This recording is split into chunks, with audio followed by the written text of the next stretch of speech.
오늘 말씀으로 찬송이라는 제목으로 말씀을 전합니다. 신앙생활 하다 보면 신앙생활에 생동감이 떨어질 때가 많습니다. 왜 생동감이 떨어지는지 아십니까?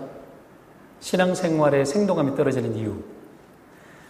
신앙생활이 실제적이거나 경험적이지 않고 개념적이거나 형식적으로 바뀔 때 그래요. 그러면 신앙생활의 생동감이 떨어지게 되어질 수밖에 없습니다. 교회를 다닐 때 편하게 다니는 게 행복할까요? 아니면 불편하더라도 뭔가를 경험을 많이 하는 게 행복할까요? 둘 다 다요? 둘 다 행복하다고요? 한 가지만 줄곧 해라 그러면 뭔가를 불편해도 뭔가를 경험하는 게 훨씬 행복합니다. 반드시 그렇습니다. 때문에 멀리서 안산에 쏘시는 분들은 많이 행복하실 것 같아요. 경험치가 높아요. 경험치가 높고 스토리가 많아져요. 그건 확실합니다. 때문에 신앙의 생동감을 잊지 않도록 하기 위해서는 경험치를 높여내는 게 중요합니다. 우리가 사도행전을 주일에 계속 나누고 있지만 사도행전이 우리에게 보여주는 큰 교훈이 뭐냐면 복음의 현장성과 그리고 복음의 경험이에요. 계속해서 한번 보십시오. 사도들이 가는 곳곳마다 구원의 스토리들이 만들어지잖아요. 그렇죠? 경험치가 많아집니다. 이런 경험치가 많은 이유가 결국은 복음을 계속 전파했기 때문에 그래요. 이 복음을 전파하기 위해서 계속 움직였죠. 그래서 액친 겁니다. 행동이죠. 행동. 사도행전의 행동입니다. 그러다 보니 경험치가 많아지는 거죠. 복음과 함께 경험이 많아지는 거예요. 그랬더니 여러분 그 복음이 들어가는 자리에 경험치가 만들어지는 그 자리에 성령이 더해주시는 경험치가 만들어지더라고요. 그걸 보고 우리는 하나님의 역사라 그러죠. 하나님의 역사. 그런 하나님의 역사가 생동감 있게 막 일어나더라는 겁니다. 신앙생활은 여러분 하나님이 함께해야 생동감이 있습니다. 아무것도 안 하면 하나님이 역사할 환경이 못 되죠. 하나님이 역사할 만한 환경들을 계속 만들고 도전하고 접근해야 돼요. 그러려면 뭐예요? 복음이 통하게 만드는 거죠. 무엇을 통해? 우리의 순종을 통해서, 행동을 통해서. 그러면 성령이 그 자리에 역사하고 생동감 있는 신앙의 현장감들이 있는 어떤 그런 인생들이 펼쳐지는 것 아닙니까? 뭐 당연한 겁니다. 그죠? 오늘 본문도 보십시오. 이스라엘이 홍해를 건너고 구원을 경험을 합니다. 성경을 봤을 때 이것보다도 더 생동감 있는 장면은 없는 것 같아요. 구원의 경험. 정말 여리고성도 확 무너지는 것도 아마 기가 막혔을 겁니다. 근데 저는 이 홍해를 지나가는 것보다는 더하지 않다고 저는 봅니다.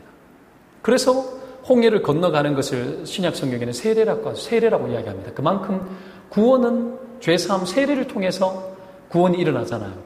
그들의 구원이 죄사함으로 볼 만큼 구원되어지는 어떤 세례로 본 거예요. 홍해의 사건은. 어마어마한 사건입니다. 사실 이거는. 정말 기가 막힌 사건이에요.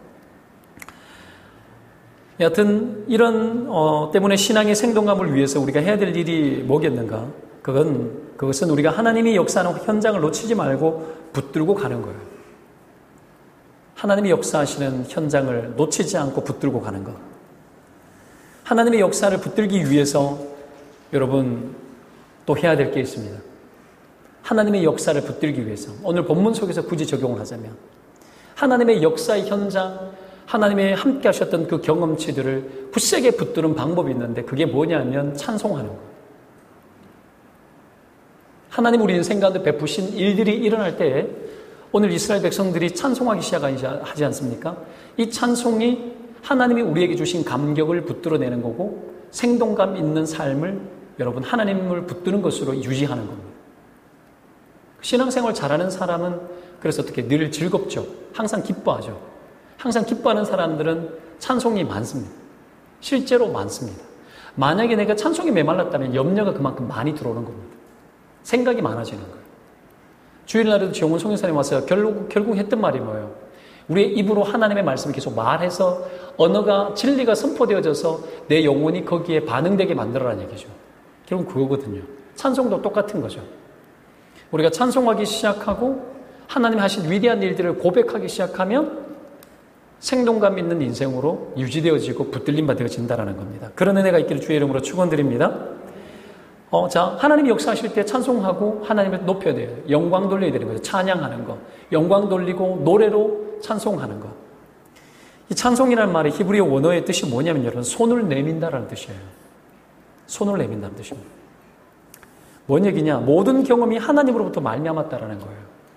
그리고 그 하나님에게 다시 손을 내미는 거예요. 하나님 당신 때문에. 그래서 손이 위로 올라가는 거예요. 그분에게서 왔기 때문에.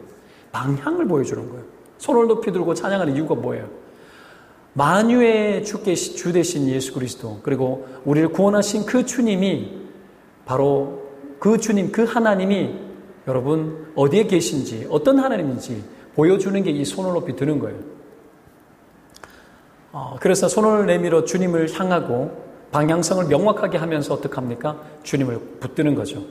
때문에 여러분, 하나님이 역사할 때에 우리가 찬송하게 되면 내 인생의 방향도 명확해지고 신앙생활의 생동감도 분명해지는 겁니다. 오늘 본문도 이스라엘이 구원을 경험하고 난 이후에 찬송하지 않습니까? 다윗도 수많은 시편을 통해서 찬송을 하는데 찬송을 가장 많이 할 때가 언제인지 아십니까? 다윗의 시편들을 보면 여러분, 곤란과 환난과 고통 중에 여호와를 만났을 때 거의 다 그럴 때 찬송을 다 해놨어요. 그래서 환난 중에 하나님의 구원의 역사가 제일 많고 제일 많이 경험되어질 수 있는 거죠.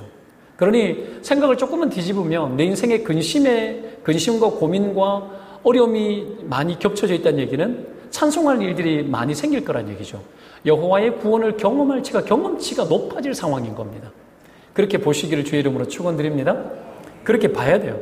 시편 42편 5편 5절에 보면은 내 영혼아 내가 어찌하여 낙심하여 어찌하여 내 속에서 불안해하는가. 너는 하나님께 소망을 두라. 그가 나타나 도우심으로 말미암아 내가 여전히 찬송하려구나. 근심과 낙심이 있을 때 찬양하라는 거죠. 하나님이 반드시 나타나 도우신다고 이야기합니다. 바울과 실라도 옥에 있을 때 여러분 찬송하여서 옥문이 열렸지 않습니까? 우리가 아무리 절망적 상황 속에서도 여러분 신앙의 경험치는 커질 수 있습니다. 아무리 어려워도 신앙의 경험치는 그때가 더 큽니다. 그리고 고난이 없고 인생에 큰 문제가 없는 사람들은 고통 중에 하나님을 만나는 것이 아니라 어떻게 합니까? 자발적으로 하나님 나라를 위해서 십자가 지는 고생스러운 일들에 들어가야 돼요. 그걸 신자들에게 요구합니다. 그때 찬송할 일이 많아집니다. 밋밋해요. 아무런 변화가 없고 뭐 큰 문제가 없어요. 근데 찬송이 안 나와요. 그건 여러분 심각한 문제입니다. 고난 중에 고난을 당해서 하나님의 영광을 보는 것이 정말 은혜가 되는 것처럼 내가 아무런 일이 없을 때에 내 스스로 내 자신을 고난스럽게 할 만큼 십자가를 지고 다가섰을 때에 하나님의 구원의 감격이 있는 것처럼 인생에 감격들이 넘치게 될 줄로 믿습니다. 성경은 우리에게 그런 걸 요구해요. 때문에 여러분 위기가 와도 찬송하기 시작하면 은혜가 임하고 구원이 시작되어지고 결국은 여러분 인생의 신앙의 생동감이 회복되어지는 겁니다. 때문에 여러분 그때 그런 찬송하는 인생, 어떤 상황 속에서도 하나님을 노래하는 인생이 되시기를 바랍니다. 그냥 늘 생각날 때가 그거예요. 청년 때 내가 신앙생활하고 회복되어지고 막 이럴 때 생각해보면 내가 지금 생각해보면 나는 진짜 성자였어요. 그때 생각하면. 지금은 거의 완전히 따를 수가 없죠. 젊었을 때는 어떻게 그런 게 가능할지 모르겠어요. 새벽 이슬이라고 이야기하죠. 청년들. 깨끗해. 머리 굴리지 않고 순수했어요. 그냥 어떻게 해요? 아침에 학교 가서 노천 강당에 가가지고 도서관에 자리 잡아놓고 공부하는 것이 아니라 노천 강당에 계단 강의실, 노천 계단 있잖아요. 이런데 보면은 야외 이래 집회 같은 거 할 수 있는 그런 데 앉아가지고 혼자서 찬송 부르고 혼자서 예배 성경 읽고 기도하고 그 시간들은 매일매일 했었던 기억이 나요. 그때가 그렇게 행복했었던 것 같아요. 학교에서 주는 짬밥 여러분 그때 얼마였지? 1,600원짜리였나? 1,500원짜리였나? 그런 짬밥 먹으면서도 그렇게 행복하게 이렇게 지냈던 것 같아요. 거기서 혼자 예배하고 찬송하는 게 왜 그래 기분이 좋았는지 몰라요. 마치 세상을 다 가진 것처럼 세상의 모든 은혜와 영광은 내가 다 받는 것처럼 그렇게 하나님을 예배했던 적들이 참 내 기억이 이렇게 떠오르거든요. 여러분들은 그렇게 좀 하셨나요? 예? 또 잘난 척 한다. 지금 앉아가지고 그러고 계십니까? 너무 좋았습니다. 너무 좋았어요. 그때 많이 불렀던 게 내 영혼이 주님을 찬양하며 기뻐합니다. 내 영혼이 주님을 찬양합니다. 그러고 나니 내 영혼아 주님을 찬양하고 기뻐하여라. 내 영혼아 주님을 찬양하여라. 혼자서 노천강당에 혼자 찬양을 쫙 하면은 웅웅웅웅 소리가 쫙 퍼져나. 알란가 모르겠네.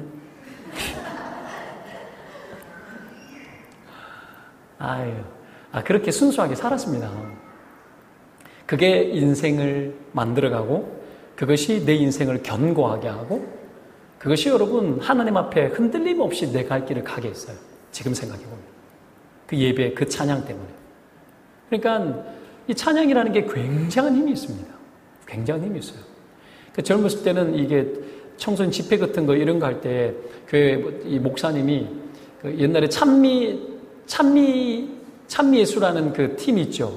찬미라는 팀이 있죠. 우리나라에 초창기 찬미 팀을 창단하셨던 분이 저희 교회 이제 목사님이셨어요. 그래서 그 목사님이 이제 여름 되면 저와 함께 집회도 많이 다니시고 그러면 가서 제가 솔로로 노래도 부르고 막 그런 거 많이 했었어요. 그러면 간증도 제가 하고. 그때 했던 이야기가 뭐냐면 찬양하는 것이 얼마나 우리의 힘인 줄 아느냐. 여호와를 기뻐하는 것이 너의 힘이라. 이제 그런 것들을 이제 간증을 하고 그러면 청소년들이 막 목이 터져라 찬양을 하고 막 그랬던 기억 나고 지금은 막 목이 아프고 힘이 없어가지고 못 하겠어요. 그럼에도 불구하고 찬양이 시작되어지고 찬송이 시작되어지면 멈춰있던 영혼들이 움직이기 시작합니다. 영적으로 둔해져 있고 굳어있던 영혼들이 풀어집니다. 찬양하면 풀어집니다. 왜요? 말씀도 들어가지만 말씀을 곡조에 입혔기 때문에 정서가 반응합니다. 정서가 반응합니다. 감동이 일어나고 감격이 나오고 눈물이 나오고 행복이 나오고 여러분 이 찬송의 은혜를 입으시기를 주의 이름으로 축원드립니다. 이런 찬송의 태도 모든 순간에 하나님을 찬송하고 그것을 통해서 생동감 있는 신앙생활을 하기를 원하는 사람들마다 해야 될 찬송의 태도가 몇 가지 있습니다. 오늘 본문 속에서 몇 가지 찾기를 원합니다. 첫 번째가 뭐냐면 찬송의 때를 놓치지 말아야 합니다. 때를 놓치지 말아야 돼요. 1절에 이때 모세와 이스라엘 자손이 이 노래로 여호와께 노래하니 일렀을 때 이렇게 나오죠. 이때가 언제입니까? 하나님께서 애굽의 모든 군사를 홍해에 몰살시키고 이스라엘에게 구원을 베푸신 바로 그때에. 여러분 신앙은 항상 지금이 중요한. 하나님께서 우리에게 은혜를 베풀고 기적을 베푸고 구원을 베풀 때에 바로 그때에 찬송이 나오고 그때에 감격이 나오고 감사가 나오는 겁니다. 바로 그때 해야 되는 겁니다. 놓치면 안 돼요. 순간순간 기민하게 반응해야 돼요. 하나님 나에게 오늘 어떤 일을 베푸셨으면 순간 반응하고 그 순간에 주님을 찬양해요. 하나님 감사합니다. 주님을 높이고. 여러분 이것이 찬송의 때를 찬양의 때를 놓치지 않는 비밀입니다.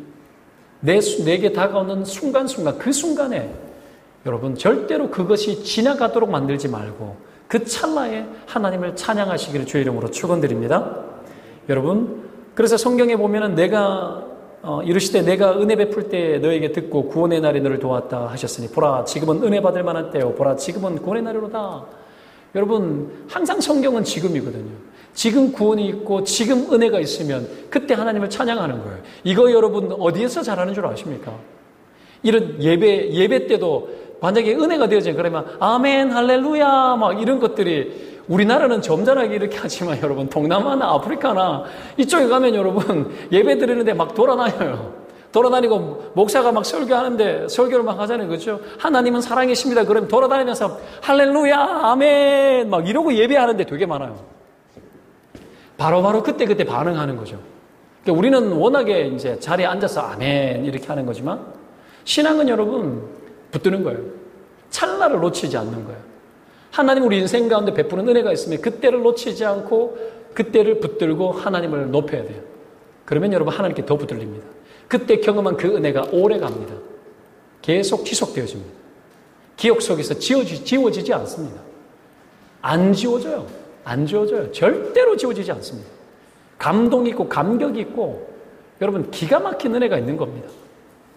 제가 유치한 간증들 이렇게 한 번씩 이렇게 하지만 제 인생에 정말 감동스러웠을 때, 왜 제가 전에 이야기했잖아요. 내치 갔다 와가지고 목이 말라서 사회를 봐야 되는데, 산부인부 사회를 봐야 되는데 입이 혀가 딱 붙어가지고 말도 안 떨어지는데 그 순간에 움직일 수 없는 장로님 옆에 와 계시고 담임 목사님은 들어오기 직전이고 위에 올라가서 담임 목사님 마시려면 그 물을 마실 수도 없고 사회 보는데 기가 막힌 거예요.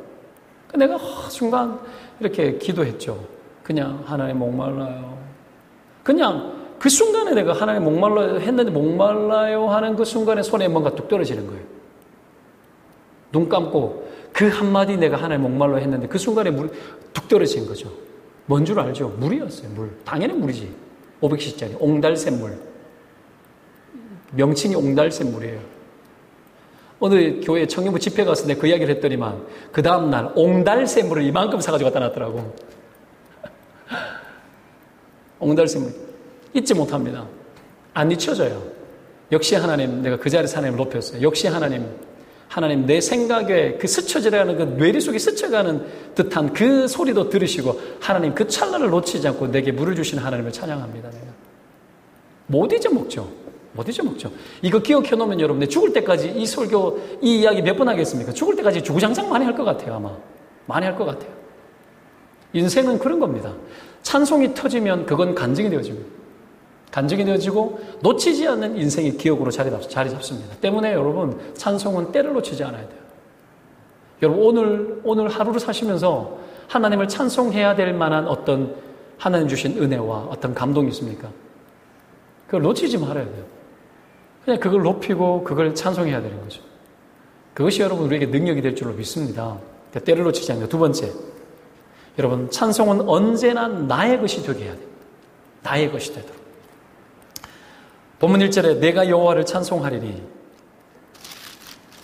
내가 여호와를 찬송하리니 그는 높고 영화로우시며 말과 끝한 자를 바다에 던지시다. 이래 나오죠? 자, 찬송의 주체가 누구죠? 누굽니까? 내가, 나죠.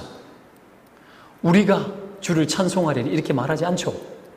이스라엘 200만 명, 장정만 60만 명이니까 여러분 오늘 앞부분에 이 노래는 남자들이 한 노래예요.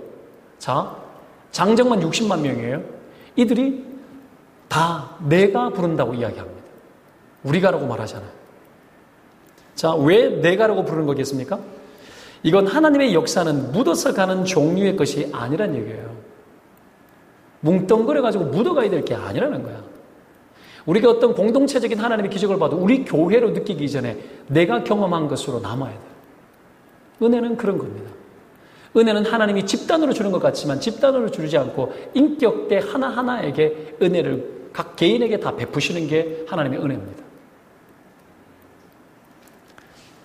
자, 이스라엘의 그 거대한 구원의 역사와 체험을 절대로 이스라엘이 개념적인 것으로 만들지 말라라는 거예요. 덩어리로 엮어서 어떤 이스라엘 전체의 누구의 것인 것처럼 그렇게 가지 말라는 거죠. 이건 실제로 내가 경험한 거라는 거죠. 그리고 이건 하나님께서 베푸신 이 크고 놀라운 구원이 이스라엘 백성 각 개개인 한 사람 한 사람에게 베푸시는 하나님의 특별한 은혜라는 차원에서 그들은 노래하기 시작을 하는 겁니다.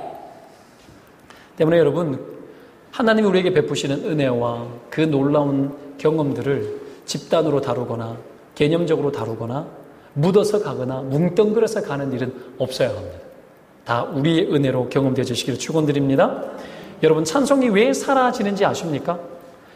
그것이 여러분, 그건 나의 은혜와 구원으로 안 보기 때문에 그래요.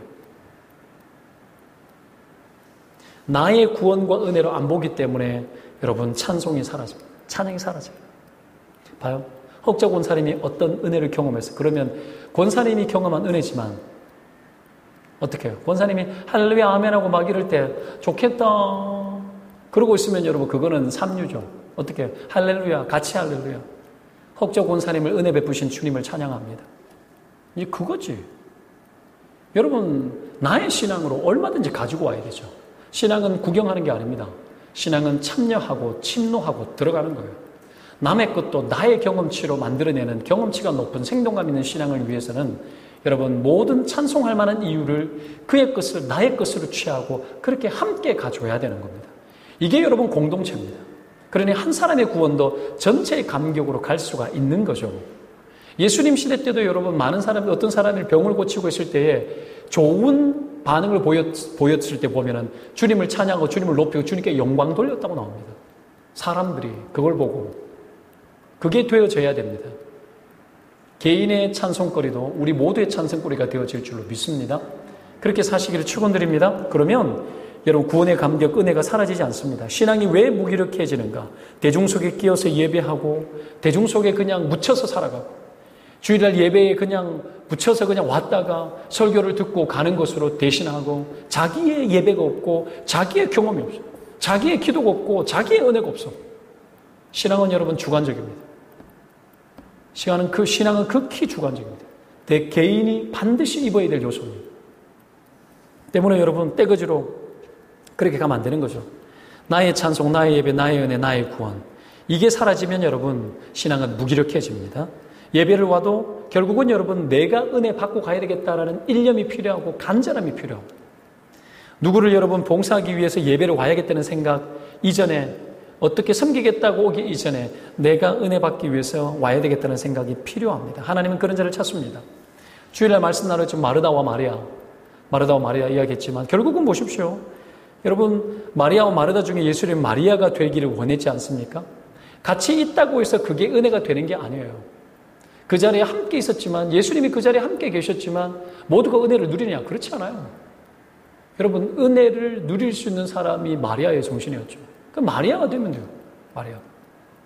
여러분 교회에 와서 우리가 섬기기도 섬기지만 마리아의 여러분 이 정신이 필요합니다. 내가 정말 은혜 받아야 되겠다. 그 생각인 겁니다. 수요일날 여러분 먼거리도 오기도 하지만 여러분 와서 그냥 목사가 설교하고 개척교회 힘도 없는데 나라도 가져야지 이런 정신도 훌륭하거든요. 그러나 내가 와서 은혜 받고 가야지.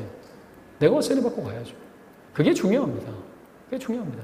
새벽기도 이렇게 새벽기도 뭐 아무도 안 나올 때도 있죠. 그러나 와가지고 기도하죠. 그럼 내가 기 빠질까요? 저 기운 안 빠져요.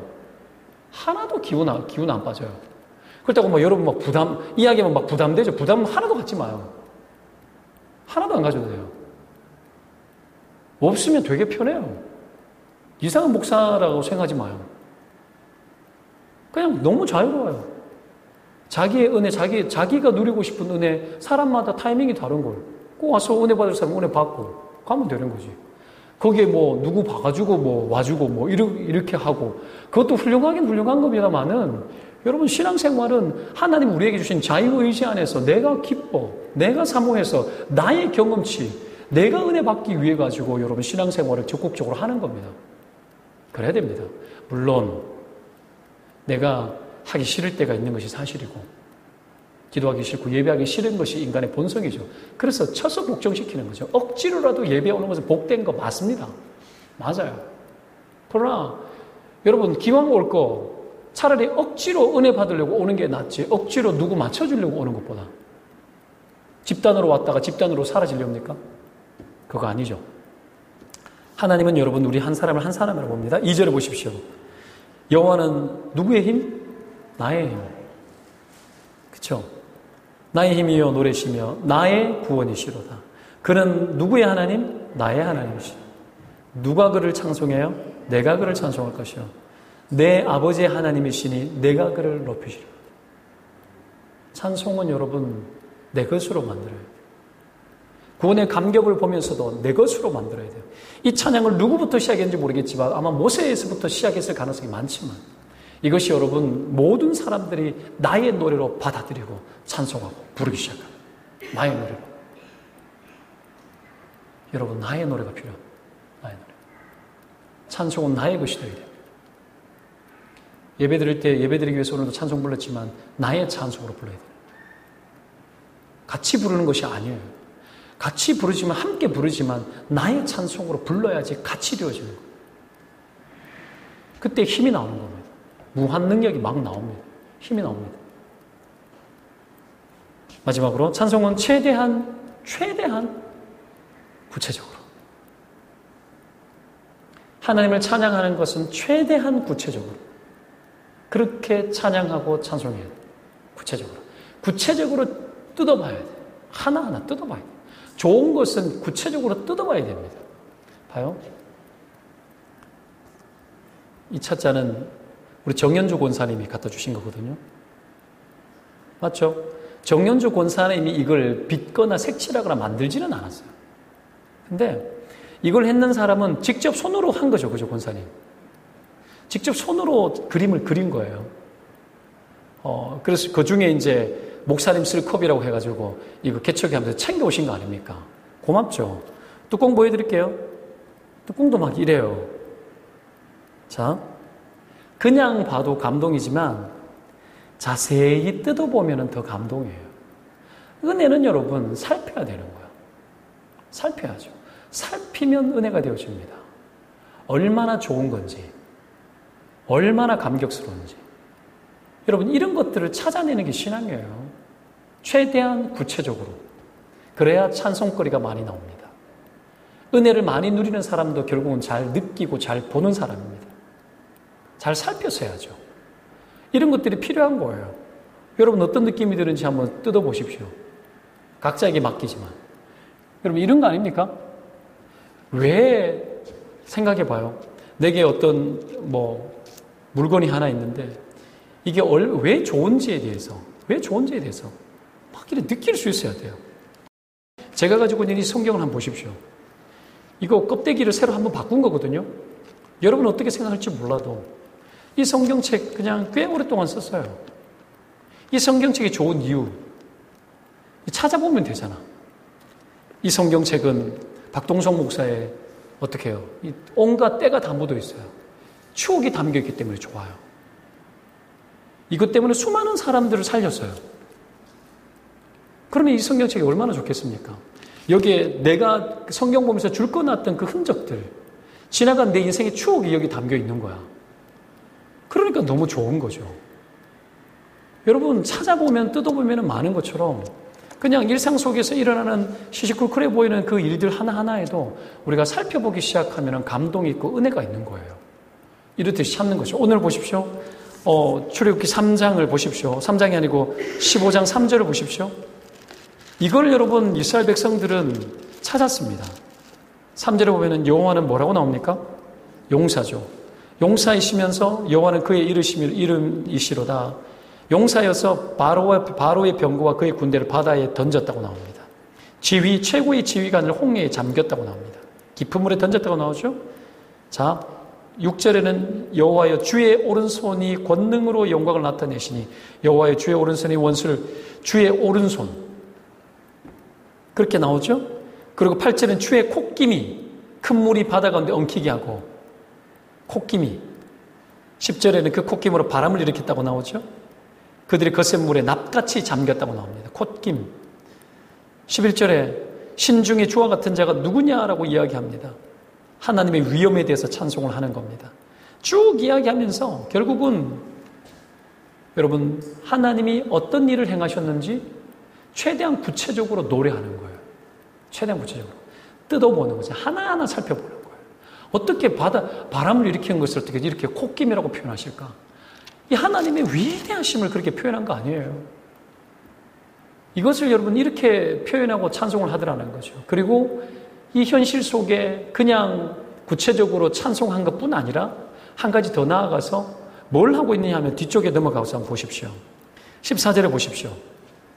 여러 나라가 듣고 떨며 블레셋 주민이 두려움에 잡히며 에돔 두령들이 놀라고 모압 영웅이 떨림에 잡히며 가나안 주민이 다 낙담하나이다. 봤어요? 봤어요? 안 봤죠? 안 봤죠? 그 지금 뭐 하고 있는 거예요? 일어난 그 현실을 최대한 구체적으로 찬양하고 노래하면서 그들이 했던 건 뭡니까? 거룩한 상상력을 동원해서 하나님이 어떤 분인지에 대한 것들을 더 확장시켰다는 거예요. 자, 우리가 하나님 주신 은혜를 구체적으로 찾고 뜯을 때에 우리에게 주어지는 게 뭐냐? 믿음의 확장성입니다. 여기에서 펼쳐지는 거예요. 이게 없으면, 자, 구체적으로 살핀다는 것도 뭐예요? 믿음의 확장이에요. 그냥 보고, 좋네. 아니죠. 하나하나 뜯어보면 꽃은 보랏빛으로 예쁘고 꽃잎은 연두 색깔에 짙은 녹색에 각양각색의 어떤 이 느낌을 다 살려서 내가 봤을 때 이걸 봤을 때 느낌은 봄, 여름, 가을, 겨울이 다 들어왔는 느낌이었어요. 그때 사진 찍어서 선택하라 그랬지 않았나요? 그래서 내가 그게 좋아가지고 이걸 달라 했던 거예요. 내 느낌은 봄, 여름, 가을, 겨울이 다 들어온 느낌이었어요. 그래 너무 좋았어요. 여러분 그런 거죠. 이걸 살피기 시작하면 확장돼요. 그래서 여러분 오늘 이들이 애굽을 이긴 이 이야기가 생각해보면 알잖아요. 그 주변에 하나님이 어떤 분인지에 대한 것들이 주변 나라 국가들이 어떤 상태에 빠졌을지에 대해서 상상해보는 거죠. 믿음으로 바라보기 시작하고 확장해보기 시작하는 거예요. 근데 실제로 그랬습니까? 안 그랬습니까? 실제로 그랬습니다. 실제로 그랬습니다. 이들이 생각하고 상상하는 대로 믿음의 역사들은 그대로 다 나타났던 겁니다. 때문에 구체적인 여러분 찬송, 구체적으로 하나님의 은혜를 살피는 자들은 믿음의 확장이 반드시 일어납니다. 그런 은혜가 있기를 주의 이름으로 축원드립니다. 삶 속에서 하나님의 은혜를 찾아보세요. 받은 은혜를 세워보아라 그랬잖아요. 받은 복을 세워보아라. 세워보기 시작하면 확장되기 시작합니다. 그리고 상상되어지기 시작하고 열리기 시작하고 커 보이기 시작하는 거예요. 여러분 이게 예언입니다. 이게 예언입니다. 우리 인생 가운데 하나님이 펼치실 일들에 대해서 믿음으로 예언하고 선포하는 능력이 이때부터 나오는 거예요. 하나님 그렇게 하실 거예요. 지금까지도 그렇게 하셨고 오늘 이 순간에 이렇게 하신 하나님, 이런 하나님이 어떤 하나님으로 우리 삶 가운데 역사하실 건지에 대해서 예언할 수 있고 선포할 수 있는 거죠. 그러니까 당당해지는 거죠. 그래서 생동감이 있는 거예요. 생동감이. 이걸 찾는 사람이 생동감이 없을 수 있습니까? 용인 에버랜드 제가 얼마 전에 갔다 왔잖아요. 애들 데리고. 장난이 아니에요. 옛날에 비해서 많이 바뀌었는데다가 구석구석에 얼마나 많은지 막 감탄이 쏟아져요. 막 그 곰 있잖아요. 곰, 반달곰이 아니고 뭐죠? 그 쿵푸 팬더에 나오는 거. 판다곰 2마리 있더라고요. 그걸 보는데 왜 그래 애들이 귀여운지 감동이 막 넘치고 구석구석에 너무 예쁘고 너무 좋고 여러분 막 찾으면 찾아볼수록 찾아지는 게 에버랜드예요. 에버랜드는 누구의 것인지 아십니까? 여러분 모두의 것입니다. 그런 거예요. 이런 거죠. 그래서 그것을 누리기 위해 가지고 어떻게 가냐면 내가 우리 레이를 데리고 7년 만인가 갔어요. 7년 만인가. 아기가 그때 갔던 기억도 없어요. 내가 바빠가지고 에버랜드 한번 못 들고 간 나쁜 아빠인데 가면서 어떡합니까? 그날에 공휴일이었거든요. 얼마나 밀려요. 그래서 큐패스를 끌었어요. 퀵클리 패스. 돈 더 비싸게 줘야 돼요. 줄 안 서고 바로 들어가는 게 있어요. 라인이 따로 있습니다. 한번 가보세요. 돈을 비싸게 주고 제가 몇십만 원을 주고 표를 끊었어요. 일가족 5명이 들어가려면 얼마나 기가 막힙니까? 그러니 보십시오. 다 누려야 될 거 아니에요. 그걸 다 누려요. 그래서 폐장할 때 나왔어요. 폐장할 때. 그것을 다 누리기 위해 가지고 큐패스를 끊은 거예요. 돈을 더 주고. 왜 그렇게 했죠? 다 누려보고 최대한 누리고 자주 갈 것도 아니에요. 최대한 누리고 놔보고 할 수 있는 한 많은 것을 경험하고 오려고 갔다 오고 난 후에 죽겠더라고요. 그럼에도 불구하고 살피니까 더 좋은 게 보이고 살피니까 좋은 게 보이고 나오는데도 못하는 것이 많고 안 한 것이 많아서 너무 아쉬운 거예요. 마지막에는 불꽃놀이로 대미를 장식해 주셔서 만족스럽게 나왔는데 여하튼 그런 겁니다. 여러분 신앙생활 찾으면 찾아지고 찾으면 찾아지고 찾으면 또 찾아집니다. 확장되어집니다. 찬양할 거리 찾으십시오. 억지로 찾으십시오. 찾아서 써보세요. 이거 훈련해야 됩니다. 훈련해야 됩니다. 오늘 뭐 여호와 하나님 행하신 일을 콧김 막 이렇게 나오잖아요. 여러분 하나님의 어떤 이 주시는 은혜를 거룩한 상상력을 통해서 계속해서 찾고 써보고 기록해보면 놀라운 것들이 나옵니다. 놀라운 귀결들이 지어집니다. 하나도 거저 지나가는 것이 없고 하나님의 완전한 생각 속에 다루어지는 것들로 일상 속에 가득합니다. 그거 믿으시기를 주의 이름으로 축원드립니다. 그리하여 신앙생활의 생동감 있는 신앙생활, 그것을 찬송을 통하여서 다시 회복하는 그런 저와 여러분 되시기를 축원드립니다. 기도합시다.